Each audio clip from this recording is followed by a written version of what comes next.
Coluna Eu Quero Saber, é hora de falar sobre direitos domésticos, trabalhistas e previdenciários. Nosso papo de toda terça-feira. Paulo Souto, parceiro, bom dia. Bom dia, Patrícia. Vamos lá com as perguntas, pessoal de casa, hoje? Vamos lá. Vou começar com os telespectadores. O primeiro que escreveu pra gente, Paulo, foi o Vitor Assis. Ele quer saber o seguinte: o tempo de serviço prestado ao Exército Brasileiro é contado para efeito de aposentadoria? Tanto junto ao INSS como no serviço público, é contado. Sempre. Ele vai lá no Exército, onde ele prestou o serviço, e pede uma certidão. Aí vai e pode, é averbado no seu tempo de serviço. Não é muito burocrático isso? Não, é muito simples, muito prático.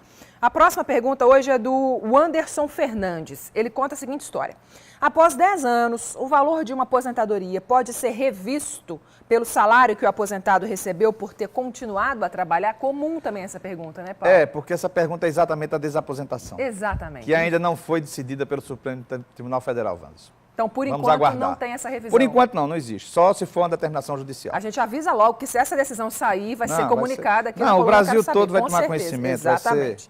O Giovanilson pergunta: uma empresa pode deixar de contratar um empregado que foi aprovado numa entrevista, mas que tem o nome sujo no Serasa? Curiosa essa pergunta, hein? Ser aprovado numa entrevista não garante o acesso ao emprego. Isso fica, os critérios quem define é a empresa. Se for uma empresa, um banco, se for uma empresa de crediário, é meio complicado, é uma situação, mas ele não tem esse direito, não. A empresa pode não tem não lei, contratar, né, que não tem nada lei que sobre fale, isso. Vai de empresa para empresa. A Lucineide Lima pergunta: trabalhei como doméstica durante 5 anos e hoje eu trabalho no serviço público. O tempo que eu trabalhei como doméstica pode ser aproveitado para minha aposentadoria no serviço público? Pode, Lucineide. Você deve comparecer ao INSS e pedir uma certidão para averbar no órgão para o qual você está trabalhando hoje. Agora, eu sempre aconselho que as pessoas não façam isso agora. Faça só quando estiverem perto para se aposentar. Por quê? Porque ela pode mudar de emprego e se ela averbar aquele tempo de serviço em um órgão, não vai poder averbar em outro. O INSS não vai mais fornecer outra a não ser que haja um cancelamento daquela averbação, que complica muito. Então, deixe para fazer quando realmente você... Não, eu vou ficar neste emprego, é aqui onde eu vou me aposentar, então você vai lá e averba. Curioso, boa dica. Essa eu não sabia não, mas boa dica aí para a Lucineide. O Ari Costa Coelho: minha esposa é dona de casa, tem 69 anos de idade, contribui como segurada facultativa para o INSS durante 3 anos e 9 meses. Ela já tem direito de requerer aposentadoria por idade? Não, Patrícia, porque ela tem idade, mas não cumpriu a carência, que a carência é de 15 anos hoje, e ela só tem 3 anos e 9 meses. A Luciana Patrícia: sou sócia numa empresa com participação de 5% no seu capital. Olha a pergunta: isso conta para minha aposentadoria, já que a empresa tem a obrigação de contribuir a minha parte junto ao INSS? Tem, porque a contribuição do INSS dela é em cima do prolabore que ela recebe. Essa contribuição é obrigatória, a empresa tem que recolher. Então é um direito E ela, dela. como sócia da empresa, ela tem que fiscalizar isso. Olha só. Porque senão, no futuro, não adianta ser dono de uma empresa e não contribuir para a Previdência. Senão, no futuro, ela não vai se aposentar. Ela contribui e também tem os benefícios depois. Tem Tudo todos certo. os benefícios. E deve ser sobre o valor que ela retira na empresa. Pergunta da Fabiana Medeiros: uma dona de casa que nunca teve a carteira profissional assinada pode contribuir para o INSS? Pode.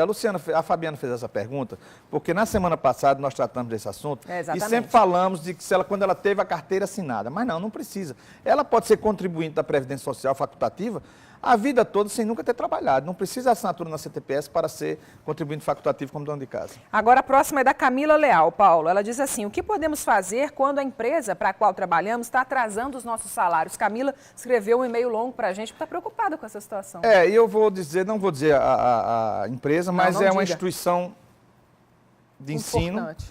E ela perguntava se ela deve fazer uma denúncia no Ministério da Educação. Não, você tem que procurar o Ministério do Trabalho, ou a Procuradoria Regional do Trabalho para abrir um processo, para que essa empresa seja chamada e que a Procuradoria Regional do Trabalho tome as devidas providências. Paulo, eu vou fazer uma pausa aqui nas perguntas, ainda tem algumas, mas para falar do nosso tema da semana.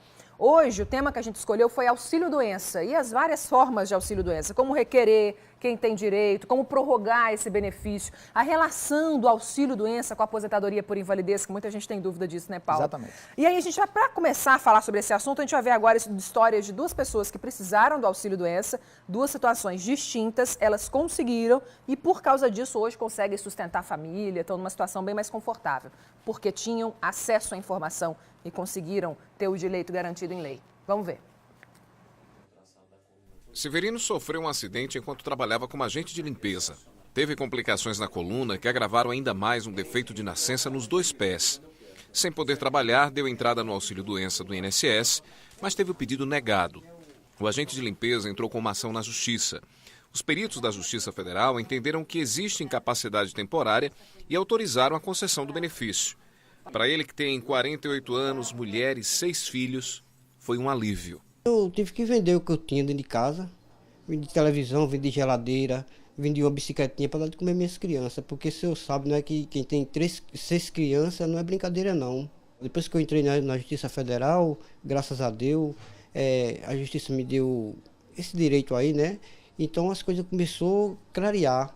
Começou a entrar o primeiro dinheiro e eu comecei a comprar as coisas para dentro de casa para meus filhos. Essa mulher de 29 anos que prefere não mostrar o rosto também foi vítima de um acidente enquanto lavava o terraço da casa da patroa.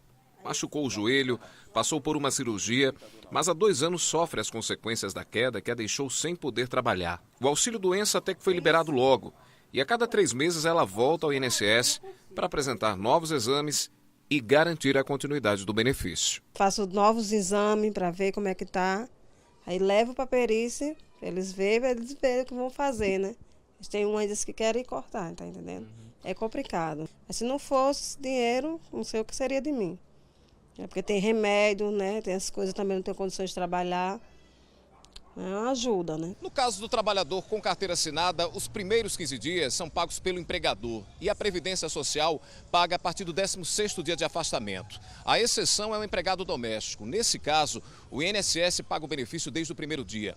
O auxílio-doença só deixa de ser pago quando o segurado comprova a capacidade de trabalho ou quando o benefício se transforma numa aposentadoria por invalidez. Paulo, sabe o que eu achei curioso aí nessa reportagem? É o seguinte, muitas pessoas com quem a gente tentou entrar em contato para gravar essas entrevistas não queriam dar entrevista porque tinham medo de mostrar o rosto no sentido de ficar marcada no mercado de trabalho. Curioso, né? Assim, as pessoas às vezes ficam receosas de pensar aquela pessoa deu atestado uma vez, não está apta a trabalhar de novo. Engraçado, né?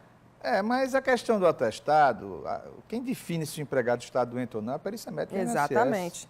Qual que é o compromisso do INSS com esses segurados que ficam afastados? Olha, o primeiro compromisso, ele manter o pagamento, fazer a revisão da perícia. E em caso de se o segurado ficar incapacitado para aquele trabalho, definitivamente, mas não para qualquer outro trabalho, ele tem que fazer a reabilitação profissional daquele segurado. Ou seja, ele, um exemplo, um caixa de supermercado, ela não pode trabalhar como caixa. Então, o INSS vai botar ela no programa de reabilitação profissional e vai readaptá-la para outra profissão. É compromisso do INSS fazer isso. É responsabilidade do INSS, da Previdência. Se não fizer, ele vai ter que aposentar o segurado. Vai ter que aposentar tanto que na Justiça Federal, quando nós concedemos auxílio-doença, e a sua cessação fica condicionada ao encerramento da reabilitação profissional daquele segurado. Se o segurado deixa de pagar por um tempo, depois ele pode ter algum tipo de prejuízo na hora de conseguir o benefício? Pode. Ele tem um período de graça. Um exemplo, o empregado que trabalhou 12 meses, teve carteira assinada, ele deixou o emprego, ele tem mais 12 meses de período de graça, mesmo sem contribuir. Se nesses 12 meses ele adoecer, ele vai ter direito. Aqueles que contribuíram por 120 meses, terão 24 meses. E em ambos os casos, se comprovarem que estão desempregados, tem uma prorrogação de mais 12 meses. Ou seja, o período de graça pode ser 12, 24 ou até 36 meses. A pessoa tem o direito de receber o benefício. Tem algumas informações faltando ainda sobre o benefício, Paulo, que é quanto que é o valor, né, principalmente, como requerer esse benefício, o que diz a lei. A gente separou essas informações para você. Solta aí. O valor do auxílio corresponde a 91% do salário do beneficiado. O salário de benefício dos trabalhadores inscritos até 28 de novembro de 1999 corresponderá à média dos 80% maiores salários de contribuição, corrigidos monetariamente desde julho de 94. Para os inscritos a partir de 29 de novembro de 99, o salário de benefício será a média dos 80% maiores salários de contribuição de todo o período. O segurado deve comprovar a incapacidade com uma perícia médica do INSS. Para ter acesso ao auxílio-doença, o trabalhador tem que contribuir para a Previdência Social por no mínimo 12 meses. Esse prazo não será exigido em caso de acidente ou doença. O benefício pode ser solicitado nas agências da Previdência, pela Central de Atendimento da Previdência Social pelo telefone 135 de segunda a sábado ou ainda pelo portal na internet previdencia.gov.br. É fácil, Paulo, conseguir esse benefício? É fácil, não tem problema, não existe burocracia. Hoje o INSS facilitou muito quando criou a Central de Atendimento 135. Exatamente. E até o pedido pode ser feito pela internet. Não existe mais fila nas agências do INSS. Não existe mais. A gente separou aí todas as informações completas sobre auxílio-doença para você, mas caso tenha alguma dúvida, é só perguntar para a gente, né, Paulo? O caso quando ele fala a falta de não exigir carência, tem as doenças, Sim, são claro. várias. Doenças e acidentes. Então são várias, não são todas as doenças que não se exige carência. Vamos continuar com as perguntas? Vamos então, lá. voltar aí para os temas dos telespectadores. O Fábio Silva escreveu para a gente e disse o seguinte: quando eu assinei a carteira profissional da minha empregada doméstica, eu coloquei no campo do cargo empregada doméstica babá. Dessa forma, está caracterizada uma dupla função, acúmulo de função? Não existe acúmulo de função no caso do empregado doméstico. Ocorre muito este erro. Mas é um erro justificável. O que vai resolver isso aí é o CBO que ele botou na carteira. Ele pode ter botado o CBO da empregada doméstica, ele pode ter botado o CBO da babá. Se botou um e está ocupando o outro, não tem problema, não. É questão nas páginas de anotação gerais, você faz uma retificação, isso não é problema algum. Tranquilo, Fábio, mais simples do que você imaginava, tá vendo? A Vânia Santos, quando o empregador morre, quem deve pagar os direitos trabalhistas da empregada doméstica? Isso, Vânia, tem que dúvida. ser bem explicado. Primeiro, se a pessoa que faleceu morava só, quem vai pagar é o espólio. Aí tem que realmente haver a rescisão. Se a pessoa que faleceu era a que assinava a carteira, mas outros membros da família maiores de idade continuam residindo com essa empregada, não há necessidade de rescisão. Vai na anotação da carteira profissional, nas anotações gerais, e faz um registro que aquele empregador faleceu e fulano de tal vai responder pela carteira profissional e pelo contrato daquela pessoa. Marcos Aurélio, o empregado, no período de experiência de 3 meses, pode pedir o desligamento do trabalho sem ter que pagar a empresa por ter saído antes do término do contrato? Esta obrigação de pagar, isso aí seria o aviso prévio. Sim. Só se houver previsão no contrato de experiência que se tanto o empregador como o empregado rescindir o contrato antes de expirar o prazo de 90 dias, aí vai haver aviso prévio. Para que haja aviso prévio, tem que constar no contrato. Nesse caso varia, então, né, Paulo? Varia. De caso para Se caso. constar, sim. Se não constar, não há obrigatoriedade.